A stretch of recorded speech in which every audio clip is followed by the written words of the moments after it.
द्वितीय विश्व युद्ध के अंतिम अराजक महीनों में जब तीसरा राइख ढह रहा था और सोवियत सेनाएं जर्मनी की ओर बढ़ रही थीं, तब एक ट्रेन के बारे में अफवाहें फैलने लगीं। एक ऐसी ट्रेन जो अकल्पनीय खजाना लेकर जा रही थी। सोना, चुराई गई कलाकृतियां, पूरे कब्जे वाले यूरोप से लूटी गई अमूल्य वस्तुएं। और फिर वह ट्रेन गायब हो गई। गुप्त मिशन 1945 की शुरुआत। जर्मन सैन्य बल पूर्वी यूरोप से पीछे हट रहे थे, शहर गिर रहे थे, सामग्री समाप्त हो रही थी और नाजी अधिकारी हार से भी अधिक खतरनाक चीज से डर रहे थे। उन्हें डर था कि मित्र राष्ट्र युद्ध के दौरान चुराए गए खजाने को खोज लेंगे, इसलिए एक गुप्त निकासी योजना शुरू की गई। बैंकों, संग्रहालयों और निजी संग्रहों से मूल्यवान वस्तुएं बक्सों में भरकर बख्तरबंद ट्रेन डिब्बों में लादी गईं। उस ट्रेन की भारी सुरक्षा की जा रही थी। उसका गंतव्य था नाजी कब्जे वाले पोलैंड के लोअर सिलेसिया के पहाड़। यह ट्रेन ब्रेस्लाव से रवाना हुई, जिसे आज व्रोक्लो कहा जाता है। भाप इंजन से धुआं निकल रहा था, जबकि भारी लदी हुई ट्रेन जंगलों और पहाड़ी घाटियों से होकर आगे बढ़ रही थी। बाद में गवाहों ने दावा किया कि डिब्बे सोने की छड़ों, जवाहरात और अमूल्य कलाकृतियों से भरे हुए थे। लेकिन यह ट्रेन किसी दूसरे शहर की ओर नहीं जा रही थी।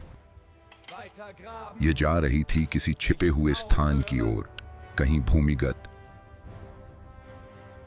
औल पर्वतों के भीतर गहराई में नाजियों ने अपने सबसे गुप्त प्रोजेक्टों में से एक का निर्माण शुरू किया था।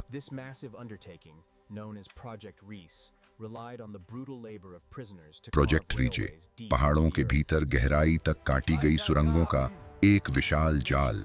हजारों मजबूर मजदूरों को विशाल भूमिगत कक्ष खोदने के लिए लगाया गया। कई इतिहासकार मानते हैं कि ये सुरंगें गुप्त सैन्य मुख्यालय बनने के लिए बनाई जा रही थीं, लेकिन शायद इनका एक और उद्देश्य भी था, किसी चीज को छिपाने की जगह कुछ बहुत मूल्यवान। स्थानीय गवाहों के अनुसार उस ट्रेन को आखिरी बार औल पर्वतों में कहीं एक पहाड़ी सुरंग में प्रवेश करते देखा गया था, लेकिन वह कभी बाहर नहीं आई।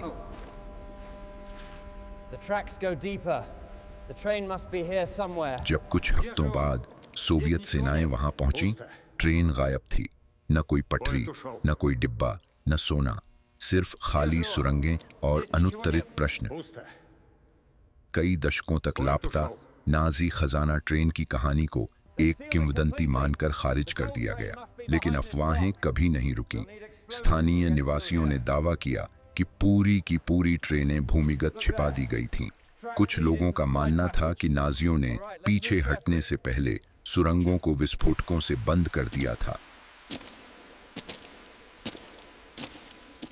दूसरों का विश्वास था कि पहाड़ों के नीचे अब भी गुप्त रेल मार्ग मौजूद है, जो खोजे जाने की प्रतीक्षा कर रहे हैं।